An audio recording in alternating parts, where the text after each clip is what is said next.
Taiwan shuffled through the rain-slicked streets of Seoul, shoulders hunched beneath his worn jacket. Another ordinary Tuesday for an ordinary engineer. His phone buzzed. A message from Krell's assistant, requesting his immediate presence at the Navarian embassy. Strange timing, considering he'd just had dinner with his alien friend 3 days ago. The towering crystal structure of the embassy gleamed against the night sky. Taiwan had visited before, but never like this, escorted by somber-faced guards through silent corridors. The ambassador's expression told him everything before words could. "Krell is dead," the ambassador said, his translucent skin rippling with the pale blue of formal mourning. His shuttle experienced catastrophic failure during atmospheric re-entry. Taiwan's knees weakened. Krell, with his booming laugh and fascination with human poetry, gone. They had bonded over late-night talks about engineering challenges and cultural differences, their friendship unlikely but genuine. "There will be a formal reading of his final wishes tomorrow," the ambassador continued. "Your presence is required." "Required?" Taiwan repeated. "I'm just his friend." "Surely his family." "You were his chosen friend," the ambassador interrupted. "In Navarian culture, this carries significant meaning." The next day, Taiwan found himself seated in a chamber filled with important-looking Navarians. Their skin tones shifted through shades of blue and green, emotions Taiwan couldn't interpret. A holographic projection of Krell appeared, startlingly lifelike. "If you're viewing this, my atoms have returned to the cosmic flow," the projection began, Krell's 4 eyes blinking in their characteristic pattern. "To my friend Taiwan Kim, I leave all earthly and non-earthly possessions, my residence in the diplomatic quarter, my personal spacecraft, my collected artifacts, and financial assets totaling approximately 8 million Earth dollars. Murmurs rippled through the assembly. Taiwan sat frozen. $8 million. A spacecraft. This had to be a mistake. Furthermore, the hologram continued, "In accordance with Navarian tradition, I entrust to Taiwan the protection and companionship of my wife, Gina. May your shared grief become shared joy in time." The room fell silent.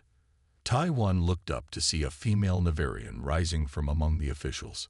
Unlike the blue-tinted males, her skin had a silvery sheen that caught the light as she moved. Her eyes, large, violet, and unmistakably sad, met his across the room. "This is unprecedented," someone whispered loudly.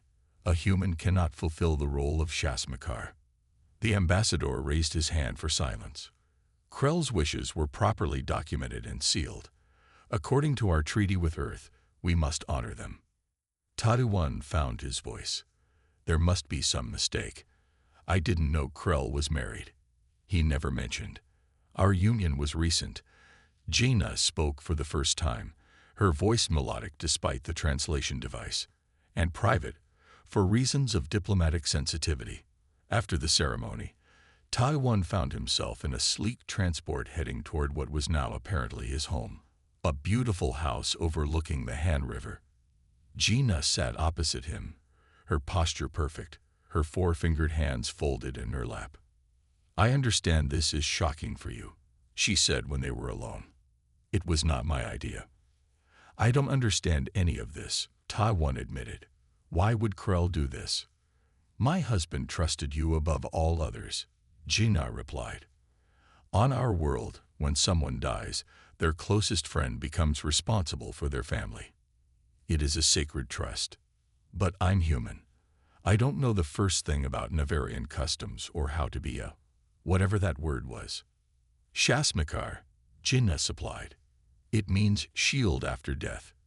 You are not expected to replace Krell, only to ensure I am not alone in a foreign world." The house was beautiful, all curved walls and windows that adjusted their opacity at a touch. Taiwan stood in what must have been Krell's study, surrounded by objects from across the galaxy. "This is really mine now?" he asked, running a finger along a shelf of strange books.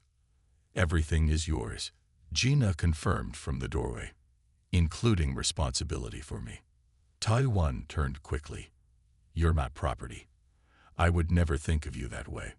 Her silver skin rippled with a pattern he couldn't read. Of course not. I am a person with my own will. But in our culture, a widow is vulnerable.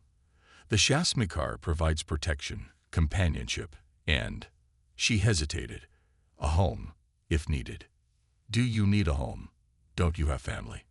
My family is complicated. And Earth is my home now. I am a linguist at the embassy. Before Taiwan could respond, a chime sounded. Gina touched a panel on the wall, revealing the Navarian official on the screen. The Embassy Council requests your presence tomorrow, Gina, and your human protector as well. There are concerns about this arrangement. After the call ended, Taiwan sank into a chair that adjusted to his human form. They don't like me having Krell's things. They don't like a human serving as Shasmikar, Gina corrected. It's unprecedented. And she trailed off. And what? Krell had enemies. Powerful ones. This inheritance places you in their sights. That night, as Taiwan tried to sleep in one of the guest rooms, he couldn't bring himself to use Krell's bedroom. He heard sounds from the study. Investigating, he found Gina inserting a crystal into Krell's computer. "What are you doing?" he asked. She startled. "Forgive me. I was searching for something Krell mentioned before he left." He was worried. The computer projected an image of stars, then zoomed in on what looked like a space station. Text scrolled rapidly in Navarian script. "What is that?" Taiwan asked. Gina's skin paled to almost white. Evidence. Krell believed his research had uncovered something dangerous, something people would kill to keep secret.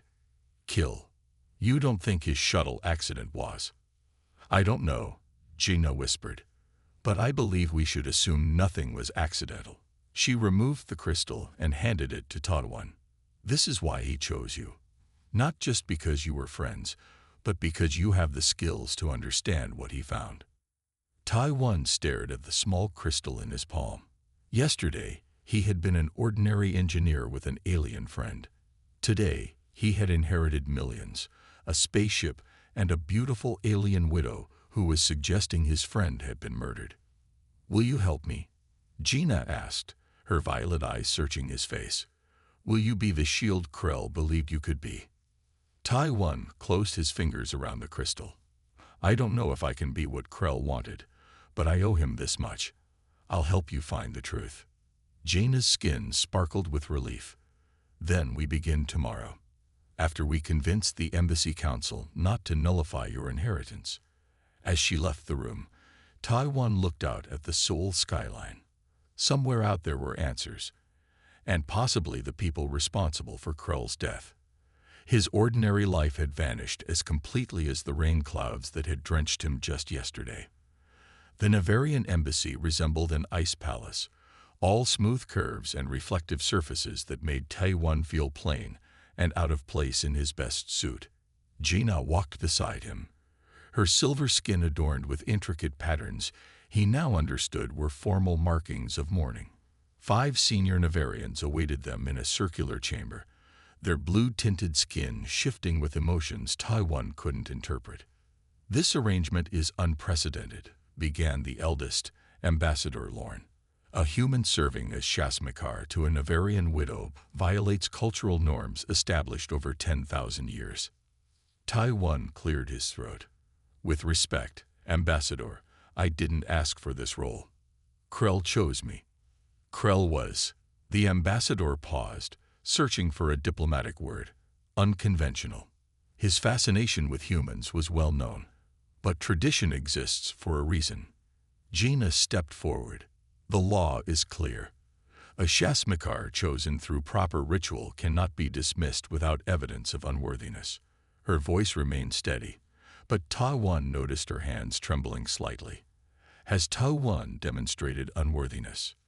The council members exchanged glances. "Not yet," replied a female counselor, her tone implying it was only a matter of time. "But there are practical concerns.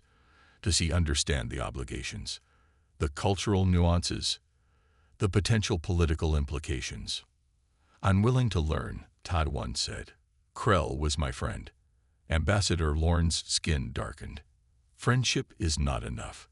The Shasmikar must provide protection, guidance, and spiritual support according to our ways. The council proposes a compromise, announced another member. The human may retain the financial assets and property, but Gina will be assigned a proper Navarian Shasmikar, someone who understands our customs. Gina's skin paled to almost white. That is not what Krell wanted. Krell is dead, the female counselor said bluntly. And you need proper protection. Taiwan felt a surge of protectiveness. May I ask what happens if I refuse this compromise? Then we contest the will through diplomatic channels, Ambassador Lorne replied. The process would be lengthy, during which all assets would be frozen and Gina's status would remain uncertain. The unspoken threat hung in the air. Taiwan glanced at Gina, who gave him an almost imperceptible nod. I need time to consider, he said finally. Outside the embassy, rain had started falling again. They walked in silence toward the sleek vehicle that Taiwan still couldn't believe belonged to him now. They're afraid, Gina said once they were inside. Not just of breaking tradition, but of what Krell discovered. You think they know about his research? Some might. Others simply fear change. She touched the window, watching raindrops race down the glass. On my world, a widow without a Shasmikar has no status, no protection. That seems archaic. Jaina's expression softened. Perhaps to humans, but our lifespans are much longer than yours. These customs evolved when wars lasted centuries and grudges spanned millennia. She hesitated.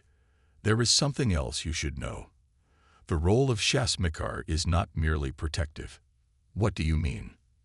In ancient times, it was common for the Shasmikar to eventually become the widow's new mate. Taiwan nearly choked. New mate? As in? Yes. Gina confirmed, her skin flushing slightly purple with what he guessed was embarrassment. It is no longer an expectation, but the possibility is why the council is so resistant. The idea of a human and Navarian pair bond is controversial. Before Taiwan could respond, his phone chimed with an alert. His bank wanted to verify unusual activity, someone attempting to access Krell's accounts, which had been transferred to his name that morning. It's starting already, Gina murmured. They will not wait for legal channels. Back at the house, Taiwan found himself struggling with the most basic aspects of his new life. The food synthesizer produced meals he couldn't pronounce. The shower had 16 settings, none labeled in Korean or English. Even the bed adjusted to his body in ways that felt invasive rather than comfortable. Gina helped where she could, showing remarkable patience. Krell admired humans' adaptability, she said as she reset the environmental controls that had Taiwan sweating profusely. He said it was your species' greatest strength. I'm not feeling very adaptable right now, Taiwan admitted, examining what appeared to be a toothbrush, but hummed alarmingly when activated. Gina took it from him gently. This is for exfoliating scales. You wouldn't want to put it in your mouth.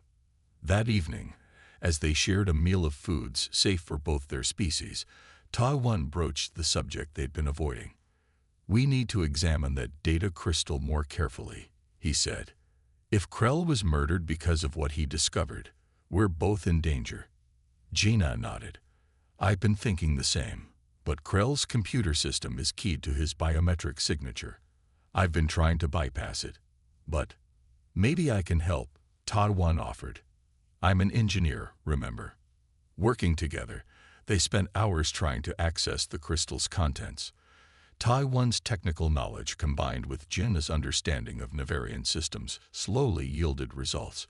Just before midnight, the computer chimed and projected a holographic star map. It's working, Gina whispered excitedly. The map zoomed in on a remote sector of space, highlighting what appeared to be an artificial structure. That's not on any official chart, Gina said, her voice hushed. What was Krell investigating out there? Before Taiwan could respond, all the lights in the house suddenly went dark. Emergency illumination kicked in, bathing everything in an eerie blue glow. "Security breach," announced the House AI in Navarian, then repeated in Korean. "Perimeter compromised."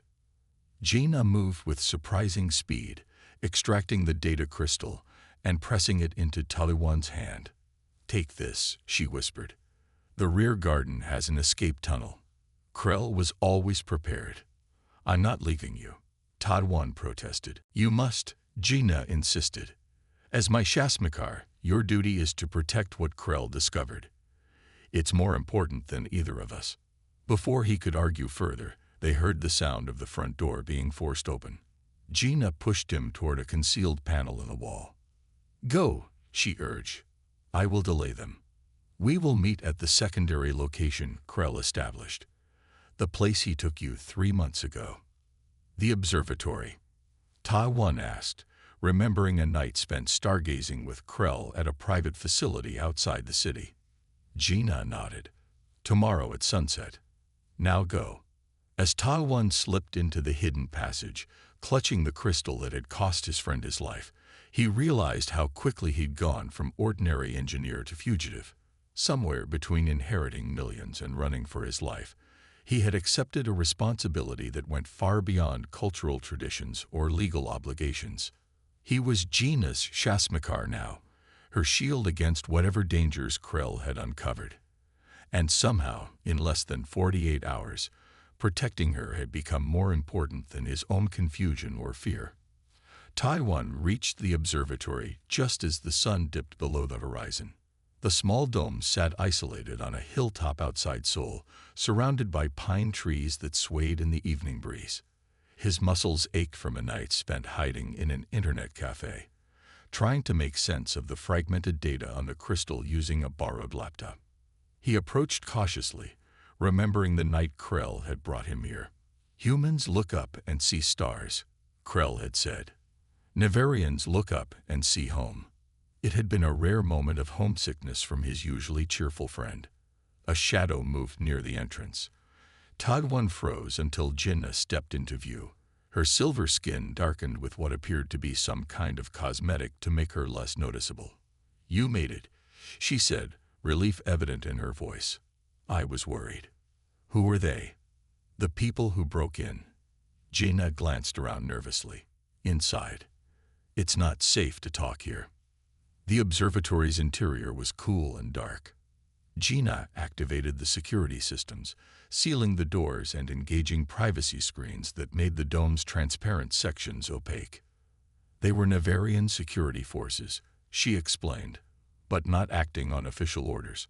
I recognized one of them as part of a faction that opposes cooperation with humans." Taiwan connected the crystal to the observatory's computer system. "I've managed to decrypt some of the files."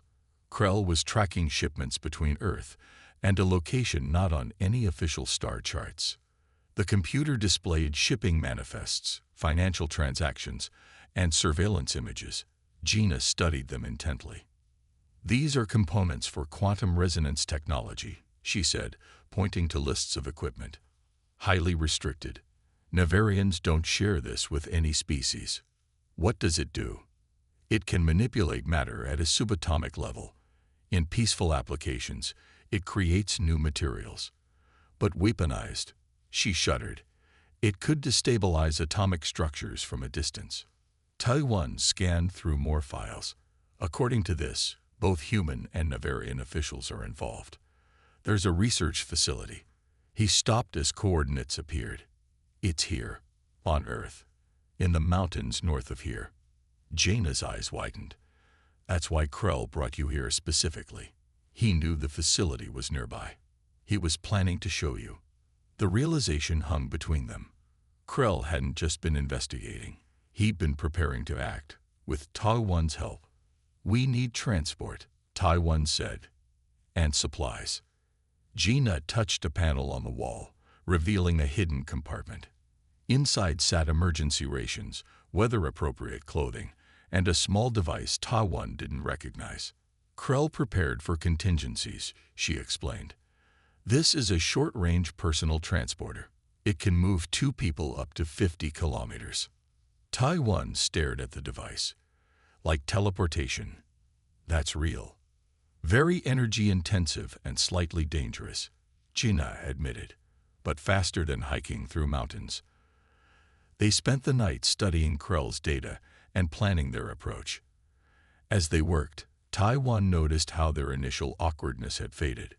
Gina no longer seemed like an alien widow thrust upon him, but a competent partner with insights he lacked. "Your engineering knowledge is impressive," she said as he identified a potential weakness in the facility's power systems. "Krell was right about you." "What else did he say about me?" Taiwan asked, curious. Gina's skin rippled with a pattern he now recognized as fondness.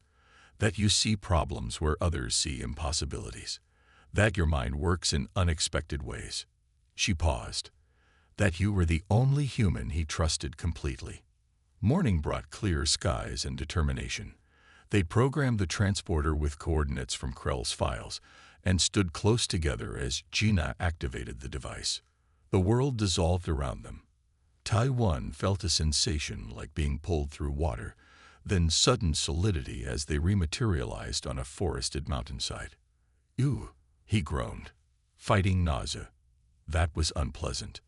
"Be grateful we arrived intact," Gina replied, adjusting her perception filters, lenses that made her alien eyes appear human to casual observers. According to Krell's data, the facility was disguised as a private research center for environmental studies. They approached cautiously, noting the minimal visible security that belied the importance of what lay inside. "There," Gina whispered, pointing to a service entrance partially hidden by vegetation. Krell identified that as our best entry point. Using access codes from the crystal, they slipped inside, finding themselves in a maintenance corridor. Taiwan felt his heart pounding as they navigated through the facility, avoiding the few staff members they encountered. "The main laboratory should be 2 levels down," he whispered, consulting a schematic on a small handheld device. They located a service elevator and descended. When the doors opened, both froze in shock. Before them stretched a vast chamber filled with equipment, some clearly Nevarian, some human, some a hybrid of technologies that shouldn't exist together. "This is worse than Krell suspected," Gina breathed. "They're not just experimenting with quantum resonance. They're building a prototype." In the center of the lab stood a device unlike anything Taiwan had ever seen, a pulsing core surrounded by concentric rings that occasionally shifted position without any visible mechanism. "What exactly would this do?" he asked. Gina's expression was grim. If deployed in orbit around a planet, it could selectively destabilize specific targets, military installations, cities, even individuals without detection. The perfect assassination weapon or tool for covert warfare. "Who would build such a thing?" "Those who profit from conflict," she replied. "There are factions among both our peoples who believe cooperation is weakness, who think that eventually one species must dominate." Taiwan moved to a computer terminal. "We need evidence, proof of who's behind this." While Gina kept watch, he accessed the system using techniques he'd learned from Krell. Files flowed across the screen, project reports, communications, funding sources. "Got it," he said eventually. "A joint operation between a human defense contractor and an Nevarian separatist group. They're calling it Project Harmony, ironically enough." Gina joined him. "We need to download everything." As they worked to transfer the files, an alarm suddenly blared. Red lights flashed throughout the facility. "Intruder alert," announced a computerized voice. "Security protocols engage." "We've been detected," Gina said unnecessarily. "We have what we need. We should go." They ran for the elevator, but the doors remained firmly shut. Security shutters began descending over exits. "This way," Taiwan shouted, spotting an emergency stairwell. They burst through the door just as they heard voices approaching. Up they climbed, pursued by the sound of booted feet. When they reached the ground level, they found their original entry point sealed. "The transporter," Gina reminded him. "We can use it to escape." Taiwan pulled the device from his pack, frantically inputting coordinates for the observatory. As armed security forces rounded the corner, Gina pressed her body against his, one arm wrapped protectively around him. "Now," she urged. Tai-1 activated the transporter. As the world began to dissolve around them, he heard the unmistakable sound of weapons firing. Gina's body jerked against his, and her grip tightened painfully. When they rematerialized at the observatory, Gina collapsed to the floor. A spreading purple stain marred her silver skin, where an energy weapon had struck her shoulder. "You're hurt," Tai-1 gasped, kneeling beside her. Gina's eyes found his. "A Shasmakar protects," she whispered. "But it seems I protected you instead." As Tai-1 frantically searched for medical supplies, he realized how completely his world had changed. 2 weeks ago, he'd been an ordinary engineer. Now he was fighting a conspiracy that threatened 2 worlds, with evidence that could topple governments, alongside an alien woman who'd just risked her life for his. And somehow, none of it felt as strange as it should have, because somewhere between inheritance and investigation, Gina had become more than an obligation. She had become his partner. Tai-1's hands trembled as he applied the healing gel to Gina's wound. The strange substance glowed faintly purple as it sealed the damaged tissue. Gina winced but remained still, her violet eyes never leaving his face. "We can't stay here," she said once he had finished. "They'll track the transporter's energy signature." "You need rest," Tai-1 protested. The wound looked better, but her silver skin had dulled to a worrying gray around the edges. "What I need is to complete Krell's mission," Gina replied, struggling to stand. "We have the evidence. Now we must ensure it reaches the right people." Tai-1 helped her up, surprised by how light she felt despite being taller than him. "The embassy?" Gina shook her head. "The embassy is compromised. We need to go off-planet." "Off-planet?" Tai-1 repeated, his voice rising. I've never." "Krell's ship," Gina reminded him. "You inherited it, remember? It's docked at the private spaceport outside Incheon." 2 hours later, Tai-1 found himself staring at a sleek vessel that resembled a teardrop made of midnight blue metal. It sat in a private hangar that his newly acquired credentials had granted them access to, despite the late hour. "You know how to fly this thing, right?" he asked nervously. Gina's lips curved in what he now recognized as her version of a smile. "Of course, and the ship's AI can handle most functions." She pressed her palm against the hull, and a doorway appeared as if melting open. "We should hurry." The interior was surprisingly spacious, with curved walls and seats that adjusted to fit their different physiologies. Gina moved to the pilot's position and began activating systems. Lights glowed to life, and a gentle hum filled the air. "Departure clearance requested," she said to the ship's computer. "Priority diplomatic protocol." "Clearance granted," replied a melodic voice. "Departure window in 3 minutes." Tai-1 buckled himself into the co-pilot's seat, trying to calm his racing heart. "I never thought my first trip to space would be as a fugitive." "Consider it an adventure," Gina suggested, though her tone was tense. Krell always said humans crave new experiences. The ship lifted smoothly, rising through an opening roof. Acceleration pressed Tai-1 into his seat as they climbed rapidly through the atmosphere. Soon, the black of space surrounded them, and Earth became a blue-white sphere below. "It's beautiful," Tai-1 whispered, momentarily forgetting their danger. Gina set a course away from Earth, then engaged what she called drift mode to minimize their energy signature. Only then did she relax slightly, her wound clearly still paining her. "Where are we going?" Tai-1 asked. "There's a neutral station in the Proxima system. We can transmit our evidence from there to multiple governments simultaneously." She paused. "But first, there are things you need to know. Things Krell didn't tell you." Gina rose and moved to a small food preparation area, returning with beverages for both of them. The liquid in Tai-1's cup smelled faintly of cinnamon. "Krell and I weren't just husband and wife," she began, settling into a seat across from him. We were political partners, members of a reform movement on our homeworld. Reform. Gina's skin rippled with patterns that suggested complex emotions. For centuries, Navarian policy has been one of minimal interaction with other species. We observe, we study, but we maintain distance.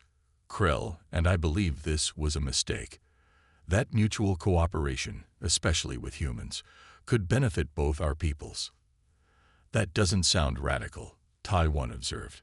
It became radical when we discovered evidence that certain factions were deliberately sabotaging human-Navarian relations, creating incidents, manipulating data. She looked directly at him. We weren't sent to Earth as diplomats. We fled here seeking asylum, with evidence that could expose the conspiracy. Taiwan tried to process this revelation. The Navarian government is behind Project Harmony, not the government officially, Gina clarified. A powerful faction within it, working with human partners who share their belief that conflict between our species is inevitable. They want controlled escalation now, rather than waiting for humans to advance further technologically. The ship's lights dimmed as it conserved power. In the softer illumination, Gina's silver skin seemed to glow subtly from within. Taiwan found himself noticing how gracefully she moved, how expressive her alien features could be. Why didn't Krell tell me any of this before? He was protecting you, Gina said. And us. The less you knew, the safer you were. Until he died and left me everything, Taiwan pointed out. Gina's expression sobered. He never expected to die so soon. We were gathering final evidence when his shuttle was sabotaged. She hesitated. When he realized what was happening, his final act was to purge all sensitive data from his official devices and secure the most crucial evidence in that crystal. And name me as his successor, Taiwan added. Yes, her violet eyes studied him carefully. Do you understand why? Taiwan considered. Because I'm an engineer. I can understand the technical aspects of what they're building. Partly, Gina acknowledged. But more importantly, because you have no political connections. No one would suspect you. And because Krell trusted your character. A proximity alert chimed softly. Gina moved quickly to the controls, checking the readings. A ship is following us, she reported. Navarian design, not broadcasting identification. Pursuers. Most likely. Her fingers danced over the controls. I'm changing course. There's a debris field from an old mining operation we can use as cover. The ship accelerated, stars blurring outside the viewports. Taiwan gripped his seat as they swerved and dove through scattered chunks of rock and metal. They're still behind us, Gina reported tensely. And gaining. Can we outrun them? Not in drift mode. If we engage full drives, we'll be more visible, but faster. Do it, Taiwan decided. The ship surged forward with sudden speed that pressed him back into his seat. The pursuing vessel matched their acceleration, now close enough to be visible through the rear viewport. They're preparing to fire, Gina warned. Brace yourself. Energy beams flashed past them, illuminating the cockpit with harsh light. Gina executed a series of evasive maneuvers that sent them spinning through space. We can't outfight them, she said grimly. This is a diplomatic vessel, not a warship. Taiwan studied the ship's systems, his engineer's mind racing. What about the quantum communication array? Could we use it to transmit our evidence now? Not securely. They could intercept it. Another blast rocked the ship. Warning lights flashed across the control panel. Shield integrity at 60%, reported the ship's eye. Taiwan unfastened his harness and moved to an access panel. Keep us alive for 5 minutes, he told Gina. I have an idea. Working rapidly, he reconfigured the ship's sensors to emit a focused pulse. On my mark, cut all power except life support, he instructed. That will leave us defenseless. Gina protested. Trust me, Taiwan said, their eyes meeting. After a moment, Gina nodded. Ready. Now. As the ship went dark, Tai-1 triggered his modified sensor array. A massive electromagnetic pulse erupted from their vessel, washing over their pursuer. The enemy ship's lights flickered and died, its momentum carrying it past them. It worked. Gina exclaimed. You disabled their systems. Temporarily, Tai-1 cautioned. Restore power and let's get out of here. As their ship accelerated away, Gina looked at him with newfound respect. Krell was right about you. In the quiet that followed, as stars streaked past the viewports, Tai-1 became acutely aware of how close they were sitting, how this shared danger had created an unexpected intimacy between them. Gina seemed to sense it too, her skin flushing with patterns he was beginning to recognize as something akin to human blushing. When this is over, she said softly, what will you do? Return to your old life. The question hung between them, laden with implications neither was ready to voice. Tai-1 realized with surprise that he couldn't imagine returning to his solitary apartment, his routine job, his ordinary existence, not after everything he'd experienced, not after meeting her. I don't think my old life exists anymore, he admitted, but I'm not sure what my new one looks like yet. Gina's hand moved hesitantly toward his, her 4 fingers resting lightly on his 5. Perhaps, she suggested, we could discover that together.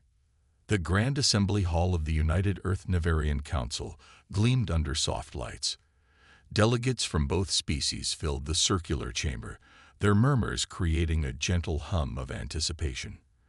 At the center podium stood Tai-1, still uncomfortable in formal attire, but no longer out of place among the assembled diplomats. 1 year ago today, he began, his voice steady despite his nerves, evidence was presented to both our governments exposing Project Harmony for what it truly was, not harmony at all, but a conspiracy to drive our peoples toward conflict. He glanced toward Gina, who stood at the side of the stage. Her silver skin shimmered with subtle patterns of pride and encouragement. So much had changed in a year. After their narrow escape in Krell's ship, they had reached the neutral station and transmitted their evidence simultaneously to trusted officials on both worlds. The revelation had initially caused diplomatic chaos. Accusations, denials, threats of severed relations. But as the evidence was verified, and the conspirators identified, cooler heads had prevailed. Today, we celebrate not just the prevention of that conflict, Tai-1 continued, but the founding of the Krell Initiative for Interspecies Cooperation. Applause rippled through the assembly. Using Krell's fortune, which had indeed been substantial, Tai-1 and Gina had established a foundation dedicated to promoting understanding between humans and Nevarians.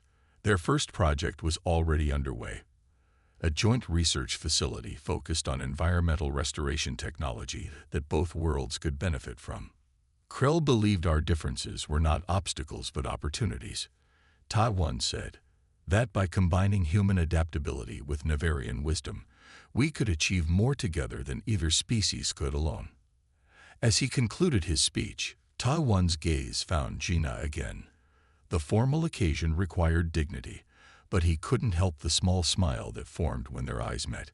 What had begun as a strange inheritance had become so much more. Later, at the reception, they stood together near a large viewport overlooking Earth. The blue planet hung like a jewel against the blackness of space, clouds swirling across its surface.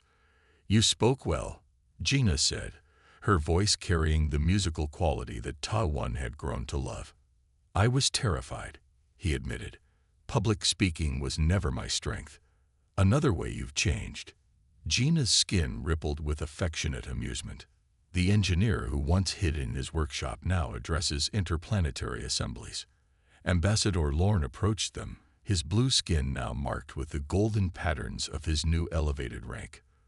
The former critic had become an ally after the conspiracy was exposed, particularly when it became clear several of his own advisors had been involved. A successful event, he observed. The Council has approved your funding request for the Education Exchange Program.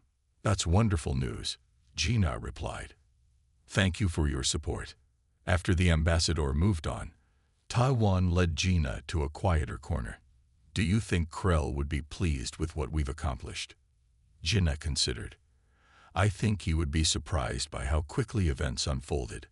But yes, pleased with the outcome. A comfortable silence settled between them as they watched Earth rotate slowly below. So much had happened since that rainy night when Taiwan had received the news of Krell's death. The conspiracy exposed. The conspirators brought to justice. The slow, sometimes painful process of building trust between their peoples. And through it all, something neither of them had expected. The gradual transformation of their relationship from reluctant obligation to partnership to something deeper. The transport to Nevaria leaves tomorrow, Gina reminded him. Are you nervous about your first visit to my homeworld? Taiwan nodded. A little. I've studied the customs, but you'll adapt. You always do. She touched his hand lightly, her 4 fingers intertwining with his 5 in what had become their private gesture of affection. The next day found them aboard a diplomatic vessel bound for Nevaria. As the ship entered the atmosphere of Gina's homeworld, Taiwan pressed close to the viewport, taking in the swirling amber clouds and glimpses of landscapes unlike anything on Earth. Forests of crystalline structures that resembled trees, vast plains of what looked like living metal that rippled in the wind. It's beautiful, he breathed. Wait until you see the sky at night, Gina promised. 3 moons create patterns of light that inspired our earliest poetry. Their diplomatic responsibilities kept them busy for days. Meetings with officials, tours of cultural sites, formal presentations about the Foundation's work. Taiwan found himself the object of intense curiosity, the first human many Nevarians had ever met in person.